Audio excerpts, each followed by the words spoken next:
Hi everybody, Justin Elliott here with Elliott's Estate Sales, and today in this video I am going to talk about the differences between a garage sale and an estate sale. For many people, they really don't know the difference between the two. A lot of shoppers, when they come to an estate sale, they notice that things are very organized when they come to an Elliott's Estate Sale. They notice that, the place is well staffed and there's a cash register and, a checkout stand and a place to put your sold items. And there's one exit and one entrance generally within an estate sale. But what actually is the difference between an estate sale and a garage sale? And how are they alike? And that's what I want to talk about today.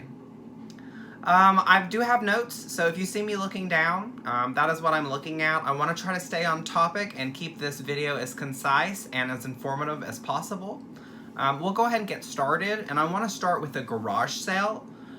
Generally, a garage sale is going to be held 1 or 2 days, depending on the location and the timing and the municipality, the city that they live in. They might be able to have an estate sale on Thursday through Sunday. Some cities limit the amount of days that you can have a garage sale and actually be operating as a garage sale with a garage sale permit. And generally you're going to be finding things that people have gone through, their closets, their garage, their attics, things that they didn't necessarily want, things that are unneeded, they're unpurposed in that particular person's life, and they want to rid themselves of these items. Maybe they're going to save up and pay for a vacation. Maybe they're going to save up and, put this money in the bank toward, I don't know, their kids' new school clothing. Oklahoma is very, very popular for garage sales in the early spring and in the late fall because it is so much prettier outside. Whereas if you're having a garage sale in the middle of July in Oklahoma City, it's going to be 100 degrees outside and the humidity is ridiculous and it makes it feel even hotter. And it makes the garage selling very unpleasant. Because there is no air conditioning, and you don't get a chance to really get out of the heat unless you're getting in and out of your car, and your car is providing you that air conditioning. Let's see, what else? Things generally are going to be priced at a quarter, and they're going to start at a quarter. Things that you would find, somewhere else in an estate sale or a thrift mall or Goodwill, even Goodwill, things do not start at $1 most times. Very rarely do you see something at Goodwill or any thrift store for $1 because they have overhead to pay for. They have a staff, and it's very expensive to sell secondhand goods at a secondhand market value and still be able to keep the lights on and keep your staff paid, etc. And so when you do have a garage sale, it's completely different experience. A lot of times you're going to be driving down the road, you're going to see a garage sale sign that is written with black, Sharpie marker, garage sale or huge sale, estate sale. I've seen plenty of garage sales that are operated that are garage sales and by, estate sale companies operating garage sales as an estate sale by just changing the name. And I don't know about you, but when I'm driving down the road, I try to stop at a garage sale or an estate sale, but I will definitely flip the car around in the middle of the intersection if I need to see an estate sale. Because estate sales have such a more grand experience and a more of an allure and marketing and advertising and getting people to come into your home to actually shop your merchandise for sale. Normally you're going to raise anywhere between $1,000 and $500 if you have a decent garage sale. I've held garage sales, just me personally, and I think that I'm a little bit more inclined to that of, a general person that's just gonna stick some stuff out on, blankets on the middle of their, front yard and, line the driveway up with everything on the floor and putting prices on there with painter's tape. That's not me. And when I had a garage sale the last couple of years ago, we did like $1,800. And that was just my personal stuff that I didn't use anymore, whether it would be electronics or, clothing, etc. So that being said, normally at the most you're going to find things that accumulated sale. you might have $2,000 or $3,000 at very most, maybe $5,000 at the very most worth of stuff. And that is you literally researching everything, pricing everything, haggling with everyone, negotiating prices with everyone, and you doing the best job that you possibly can. And that's just simply not the average person. The average person sees this stuff in the way, it's in the way, they want to make money and they want to sell it quick and they want to get this garage sale over with really quick so that they can go and watch the OU game or what have you. And so that being said, that's kind of the connotation that I get when I go to garage sales. I love to go to garage sales personally because as a reseller and as someone that is, throws, estate sales quite often, I can go into a garage sale and be able to see things immediately that are priced either overpriced or underpriced. And I can get those items. I am really good at negotiating with people. And so these are the skills that I use in an estate sale, but these are also skills that I use every day when I go to a thrift store, when I go in garage sale, and I start to negotiate prices. And most of the time, if the price is too high, I won't even mess with it unless it's something that I really want personally, or it's something that's just extremely overpriced and they seem like they're pretty cool and flexible with prices. And a lot of time in garage sales, you will get someone that, as soon as you come onto their property, hi, how are you? Prices are flexible.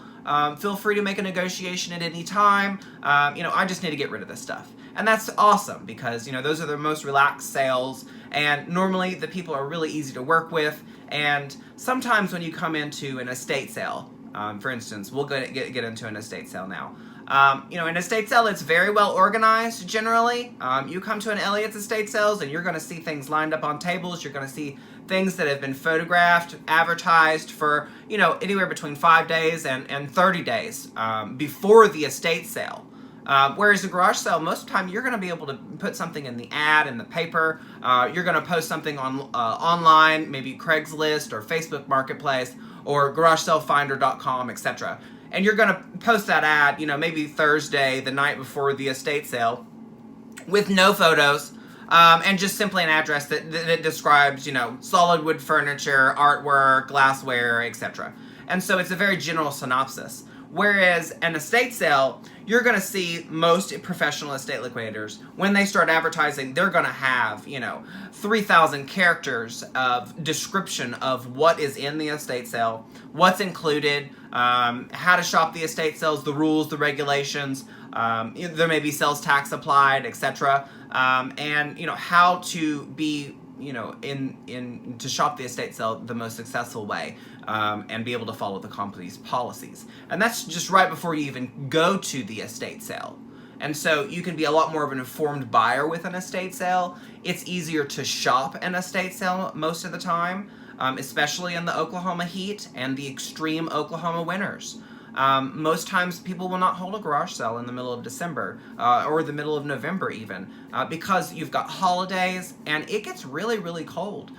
In early January, early February, sometimes in March and April, we are still getting snow. And sometimes it can be in the early 50s, sometimes in the mid 30s, in the beginning of the year and the ends of the years.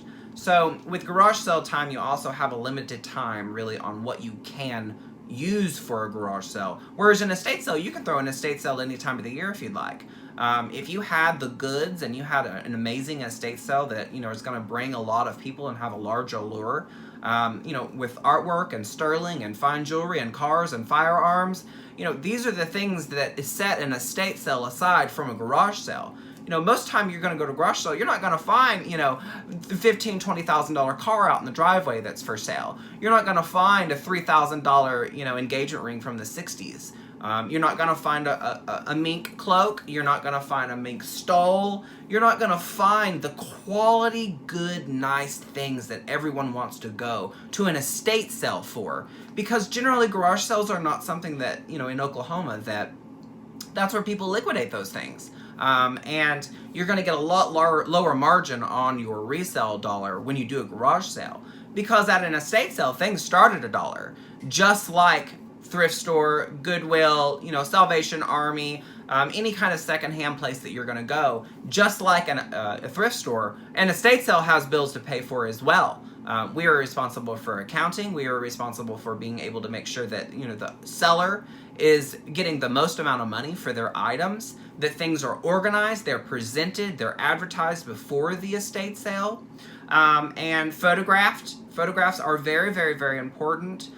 We do a live preview of all of our estate sales after it's lined up, before, during, and after the setup process. And the difference between a garage sale and an estate sale mainly is that someone is selling their entire estate in its entirety. So that meaning the car in the garage, literally when you show up to do an estate sale, the underwear is still in the drawer. We're talking about, the kitchen has still got dirty dishes in it. That is the ideal estate sale for an estate liquidator to come into, because we touch everything, we look at everything, we clean everything, we make everything presentable for our buyers, and we're providing a luxury service for the seller.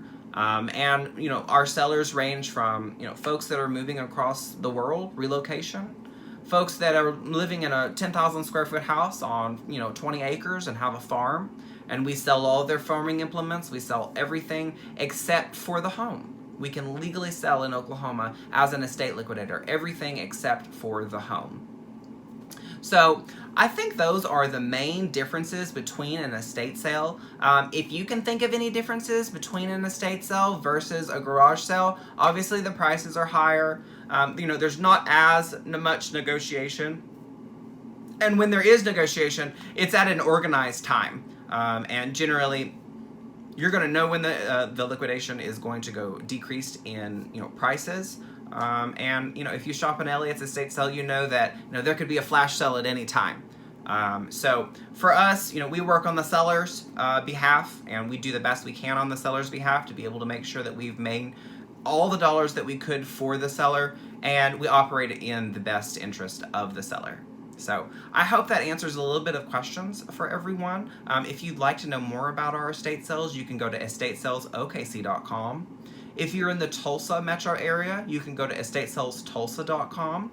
I would be happy to hear from you if you're interested in doing an estate sale, and I hope you enjoyed this video and have a wonderful